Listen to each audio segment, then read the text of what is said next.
古裝片大家睇得多啦嚇，但係古裝嘅安宮見過未呢？朋友送咗啲兩嚿嘢俾我嚇，又有呢個包裝又唔同嚇，呢個咧我諗係民國嘅，因為你有條龍喺度嘅。如果你係清朝，你邊度用得個龍喺度嚇？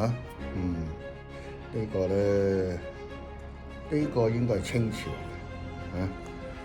哇！喺架勢啊！呢個嚇御藥房啊，哎呀，同樣都係叫做安宮牛黃丸，但係咧裏邊嘅內涵咧就完全唔同啦。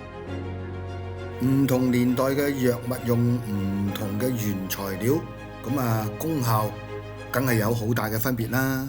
同樣做人都係一樣嚇，千祈唔好睇一個人嘅外表，唔好聽佢講乜嘢，最緊要就係話要理解佢嘅內涵，內涵先至可以長久，先至可以永續嘅。